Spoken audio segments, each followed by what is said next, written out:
Hi, DeepElements here. Thanks for joining me. In today's episode, I'm going to show you how to create a highly detailed replica of the puzzle box from the classic Hellraiser series, also known as the Lament Configuration box. It's completely educational purposes. I don't hold any copyrights, but you're free to use the digital tools and recreate this the way that I'm showing you how. And also learn the workflow that's needed in order to take that idea and create it into a 3D mesh creation. So with that, the 4 different software we're going to use are Zbrush. We're also going to use Blender. We're going to use a program called Inkscape. And we're also going to use whatever kind of image editing software you're comfortable with. I'll be using an older version of Photoshop. If you haven't subscribed, please click the subscribe button, put a like up on a video. I definitely really appreciate that. And with that, let's get right into the video. So basically the Hellraiser cube, I don't know if you're familiar with it, but we have a Google search. You can look Hellraiser cube images sides. You'll have to get your reference images. We'll need 3 different images because it's mirrored on both sides where it's placed. So go to images, and basically what you're looking for is stuff like this, like that, and pick the proper ones. They'll need to be black and white so we can create a vector image with that. And these are other examples as to what the cube will actually look like. So once you have those reference images, and I do have a folder open, these are the 3 different images that I picked. And we're going to want to open those up in our graphics editing software. So we have Photoshop open. When you find the 3 images you want to use on the cube, you want to open all of them. And as you can see, one of them has a different resolution than the others. I always like to go with the largest, unless it's just, you know, unreasonably large. We'll take a quick peek at this, and 1200 by 1200 with a resolution of 300. Okay, so what I'm going to do is make a brand new document, and I'm going to copy and paste all of this data into there. Also check and see if anything else here should be changed. Oh, okay, RGB. What's going on here? We got RGB there. And let's just take a quick look here. I like uniformity. Uniformity is a very good thing. Alright, we're going to create a brand new document with a transparent background for 1200 by 1200, 300. Okay, great. And we're going to take the first image, maximize it. We're going to highlight everything, Control C, and let's go ahead and paste that in, and it will be its own brand new layer. Oh, actually, no, I'm sorry. It'll be the first layer that comes in here. I do like having a transparent layer, and you'll see why. So I'm going to insert a new layer. I believe it's just a transparent layer. Okay. All right, so we can actually close out this image. And let's go on to our next one, and we're going to do some resizing here. So we want to make it match the other one. So go to image size, make it 1200 by 1200. Everything else looks consistent, so click OK. And then now we're going to go ahead and copy that, come over to here, and we'll paste that in, and oh, I'm sorry, paste it in here, and this way we'll have an additional layer. We can now also close that image. Nope, we don't want to save. And one more time, go ahead and change the image size 1200 by 1200. The other thing to be mindful of too, if you have different source material, if it's 1200 by 1204, you can go ahead and unclick constrain proportions and make sure that they're all uniform and completely square. So we have that. Select all this, and we'll have one file that has all 3 layers in it. And close this one out. Okay, and I would suggest making a copy for yourself as an initial backup, and we'll call it, I'm going to replace cube.pst. Okay, so this is now called cube.pst, and what we're going to need to do is when we make the vector image, it's going to take whatever's black and it's going to draw it in paths and curves, and I can already tell I have to invert the colors on here. For this version of Photoshop, it's Control I, so I'll need to do that. I'll go over to layer 3, and I'll do the same thing, and I'm going to want to go over to layer 1 and do the same thing. Okay, so now I've inverted my colors, and I'm going to need to make some modifications on here. Reason being is that the cube itself has a movable functional factor to it, and in order to obey that and not be too digital, I want extra details. So like I said, it's a highly detailed. So let's go ahead and work on those details now. The the first thing that we're going to do is we're going to create physical slices here so that these engravings on the surface, they don't digitally come apart. They're actually fashioned that way. So let's go ahead and do that now. And one of the benefits of having it in layers is later on these cuts are going to go along the sides. And if you notice here, they're not all the same length, which means we're going to have to replicate those slices down on the sides of these, where they come down just to one slat, a slat, a slat. And the same thing is going to have to happen on this one. And we'll be able to use this as a guide, and using transparency we can basically lay it right over. So you'll see it's very, very uniform and it's practical. So let's begin doing that. We have a transparent layer background. I'm going to select that, and I do want to use my paint bucket. Where is that? Paint bucket. And I want to make sure that I have white, perfect white. And I'm actually going to paint that transparent layer white. Okay. And now we're back to our, this is what we're going to call side 1. And that's the radial circular component that actually splits apart this way. So we'll call it, it's top and bottom, side 1 we'll call it. Let's go ahead and I'll delete some slats here. If you want, you can go ahead and use your zoom function to get a good idea there. But what we're trying to do is basically create a slice there. And I'm not going to make it too perfect or anything. Just for the purpose of this video, I want you to see what I'm talking about. We'll do that by holding down Alt. You can remove this section in the middle so that that's deselected. And by hitting Delete, you've now deleted that. So we have segments there. And see, we're going to do it in a cross. And we're going to rotate 3 times. Each one of these slices is completely equal, which means that there's 16. Each one of these has an angle of 22.5, and 2 of them combined is a perfect 45-degree angle. Every corner to corner is a 90-degree angle. So there's a mathematical component as to how this is drawn out onto the cube. Also notice how on the sides, it is not an even length on the sides. In order to maintain the angular equality, the length is different for each wedge on the edge of the cube.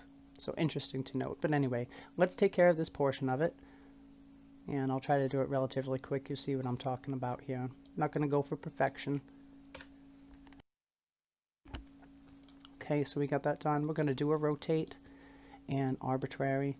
We'll do counterclockwise. I have it set 22.5. And here we are. I use my zoom tool to kind of get out, and that should be good. We'll do the same thing.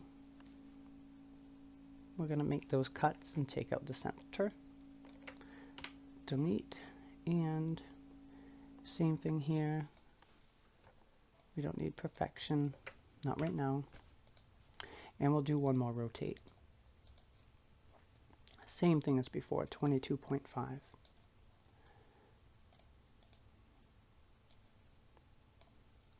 Okay. And we'll do the up and the down.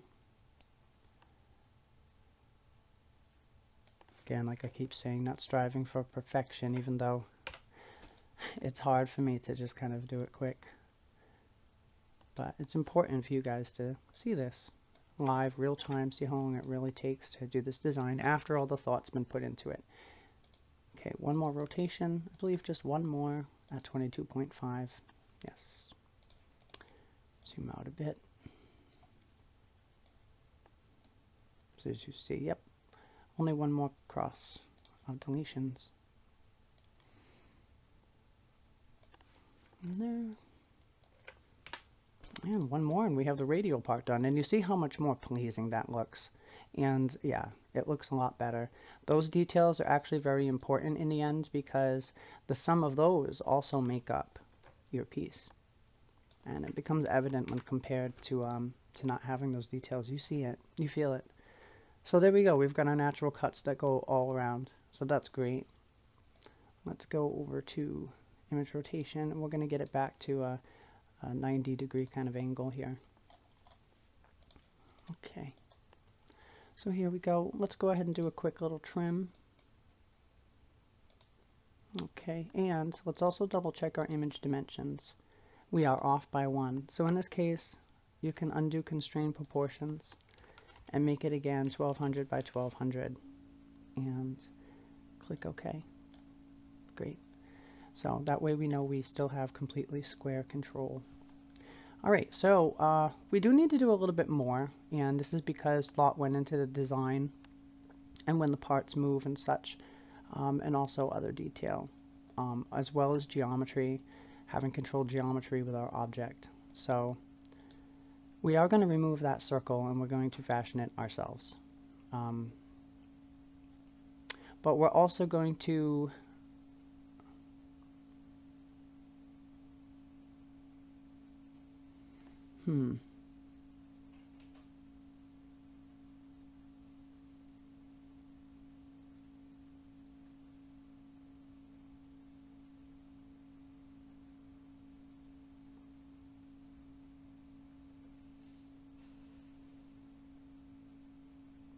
we're just going to separate it.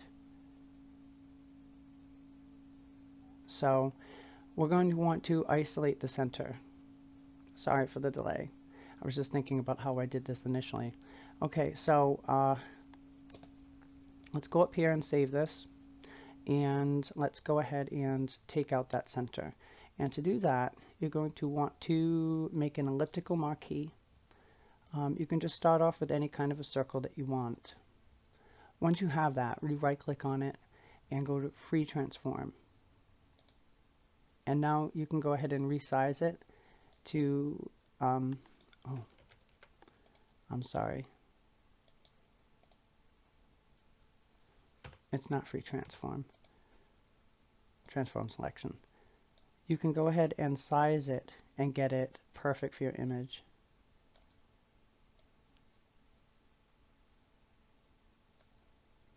Or at least get an approximation, you know.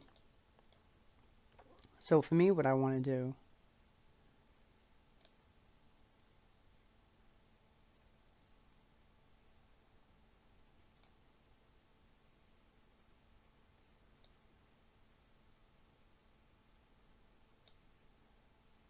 is I want to make a copy of this so I can pop it inside of my own perfect circle. So I want to cut off all the edges, basically.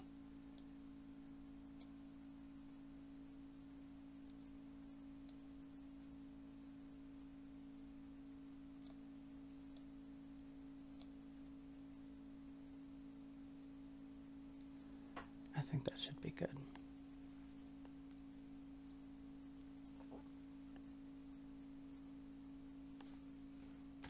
I'm going to copy that. Control N.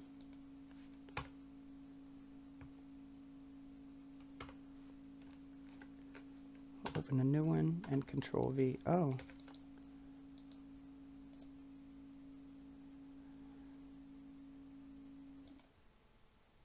Not quite sure what happened there, but you know, sometimes it's a little quirky. Also too, these are little things that when you're making it, I want to preserve the center part of this though.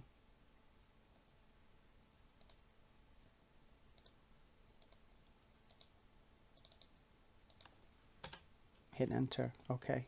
Now I can Control C it. Oh no. Attention to details.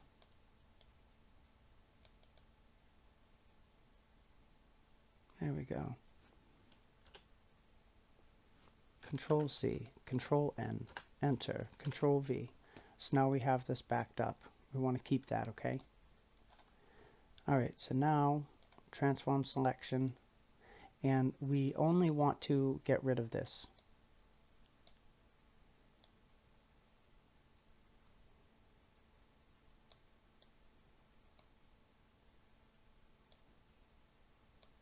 Just to make sure it's actually out.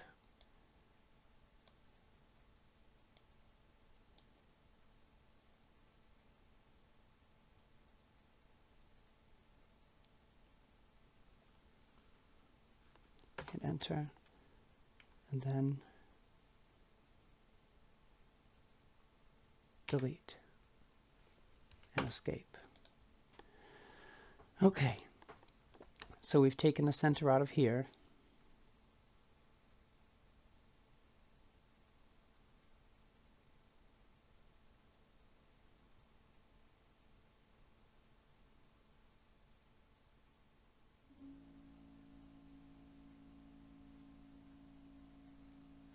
Now let's go here.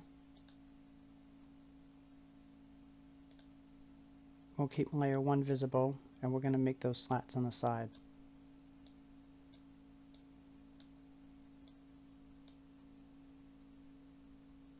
And the way it's going to happen is that this is going to be a continuation of each one, but from an edge perspective. So again, we're going to do deletions here. Now the beauty of this part too is in your actual project. Oh, we're still doing elliptical. Okay.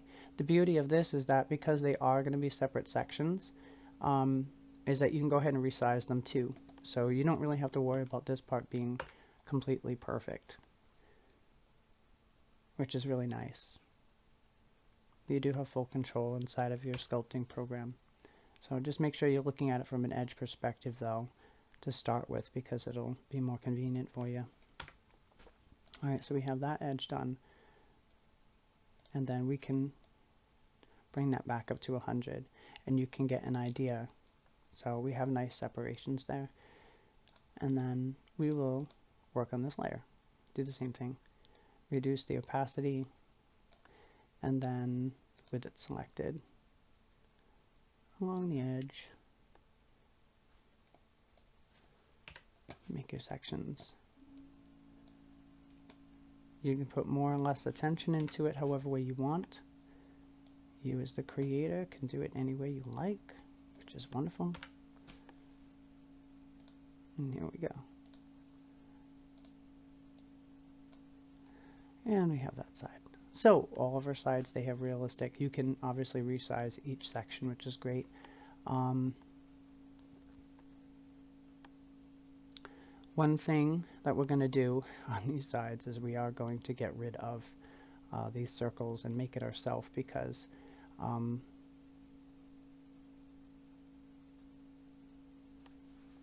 the circle needs to actually be a solid, and that can digitally split, but only the circle.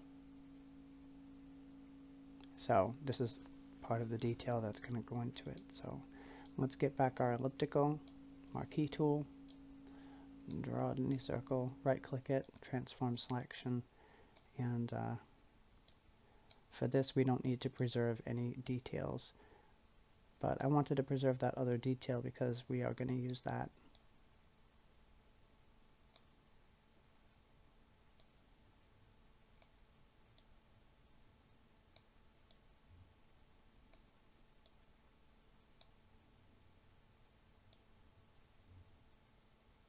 And here you do want to put a little attention to detail, because you don't want to trim off too much, but you don't want to trim off too little either. And you do want it to be relatively, I think, kind of even though there is going to be a little stretching because the parts are physically separated, but the circle is going to be constructed with a wider circumference or a wider radius in order to be one, such as what you see here. How you see this selected will be how the actual circle would look, actually.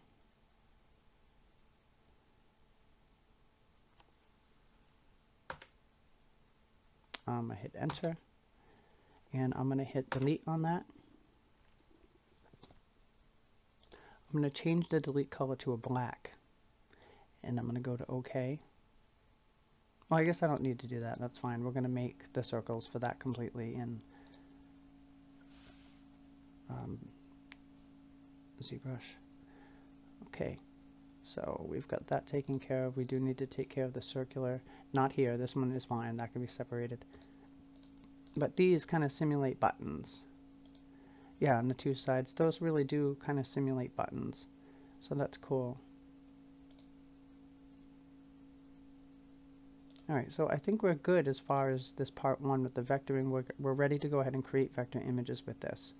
So let's go ahead and, is there anything else I'm overlooking here? We've got our slices here. We've got our slices here.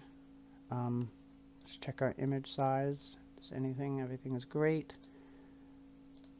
All right, well, let's start with, we're going to use some undo actions here. So we're going to basically flatten the image and then save it as a PNG file.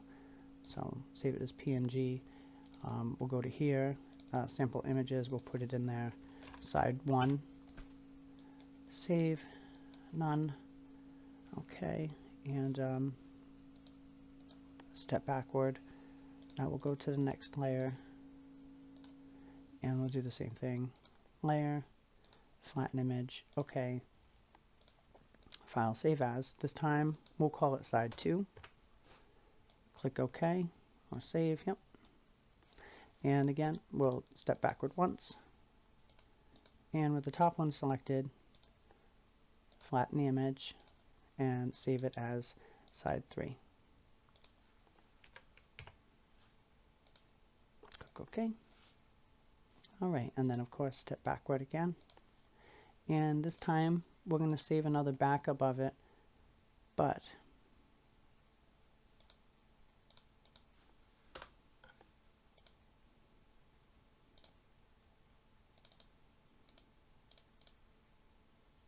well, I guess we'll call it cube 1.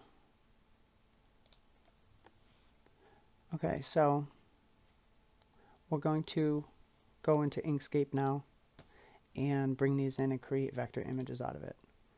So you want to go to import, and we'll do side 1 first. Or we'll do side 1 last, because that actually takes a little bit of extra time because of the geometry when we process it in Zbrush. So I'll just leave that one to last, but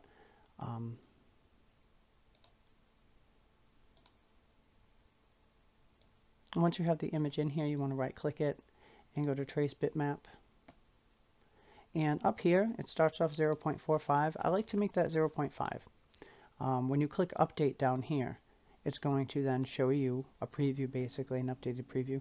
It's a limited resolution window, but it's not, the lines are all nice and crisp. This is a very low resolution preview window, so don't go by the edges here as being what it's going to look like. It gives you an overall. Optimized down here is like a tolerance.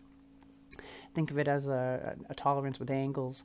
When it creates this into a vector image, like on a PDF when you can zoom in infinitely and it never pixelates, it's creating that image with paths and curves versus pixels, and that's what a vector image is versus a raster image, which is a PNG, a JPEG, and all those other file formats.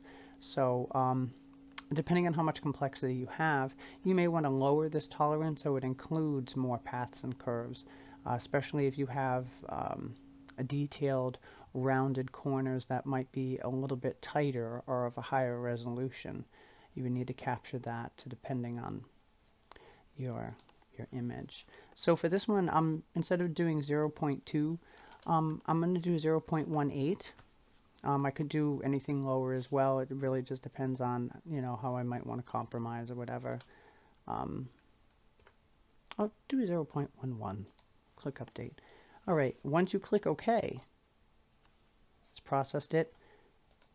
We have it, and it's right over our original. So we're going to want to move that aside. And by holding down your control key and scrolling your middle mouse button, you can zoom in a little bit and you can see what I'm talking about. That's the vector image. This is the raster image. So you want to select that image here, click delete, and with only your vector image remaining, go up to File, and we'll click Save As. And here you see an SVG file extension. That's a vector file extension. I do have these in here. I probably should delete them. All right, we'll call this one side 1. And we have that. Now we're going to repeat that for side 2 and 3. So go to File, Import, and we'll pick side 2. Click OK. And right click it and go to Trace Bitmap. And we have the same settings as before, so that's fine. You can click Update, click OK. Our vector image has been created.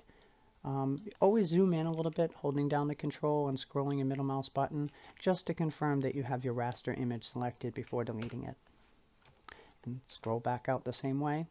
And we're going to save that as vector SVG. side 2. Okay, and then delete that out, and we're going to import that side 3 and create the vector. Right click, trace bitmap, everything is good. Click update, click OK, and we have our vector. Slide it over, select the raster and delete. Oops, I just like to slide it there, you don't have to. File save as, and this is going to be our side 3 vector image. Okay, so we have created our 3 vector sides that we can create a 3-dimensional mesh with. So now it's time to move on to ZBrush. We're going to close right out of that. I'll minimize this. And here we are in ZBrush. So we're going to want to bring these into here.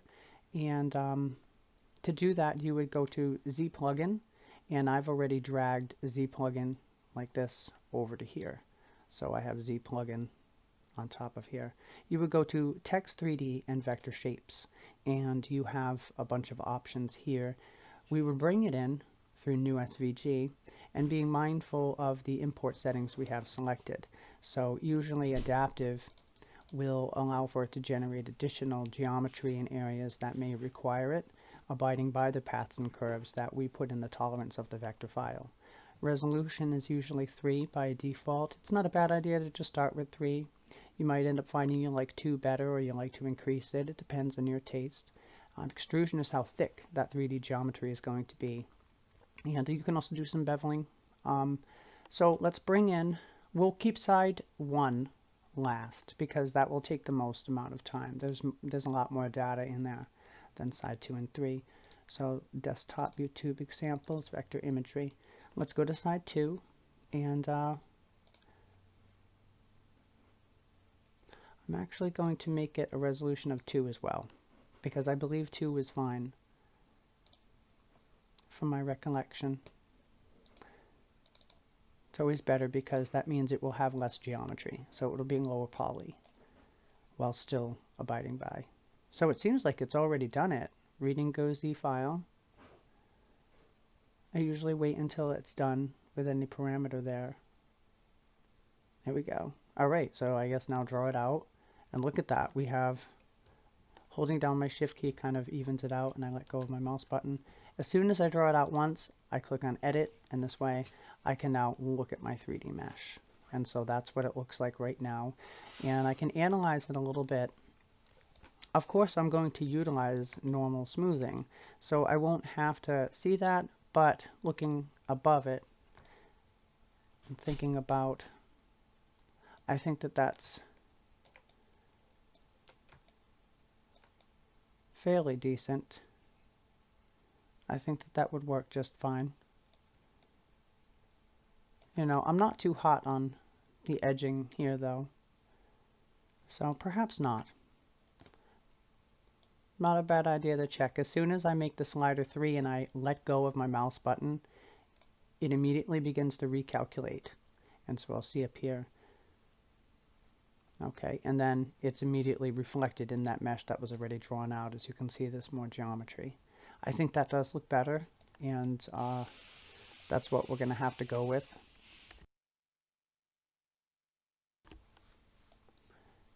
Okay, so I like that. So if we click on the subtools, we see we have our very first subtool. I always make a quick duplicate just in case something gets replaced, I don't know. New SVG, we're going to keep everything the same, and this time we'll select side number 3 and open, and it's computing, and we'll give it a moment to create it. It may be creating an additional subtool or replacing this subtool, I'm not sure. I always play it safe.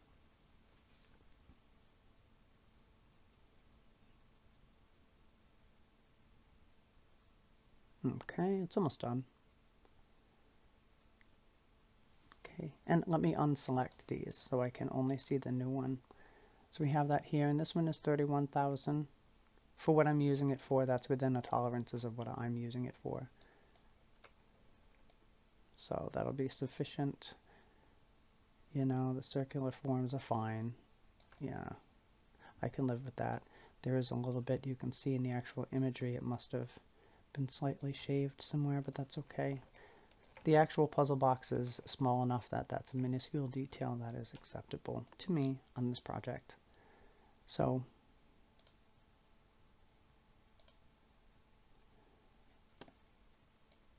let's bring in that very last one.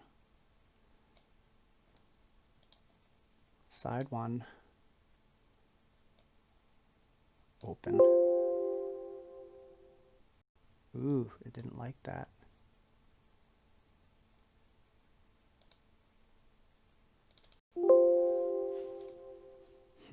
You see that side 1 sometimes can be a little finicky. So let's open up Inkscape again. Let's import that.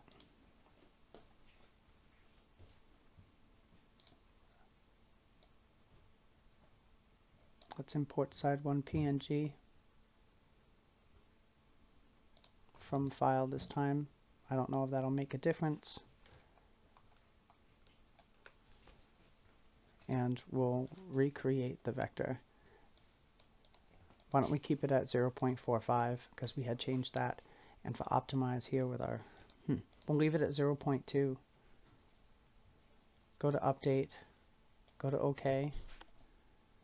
We won't take any chances this time. Slide it over. I can tell that,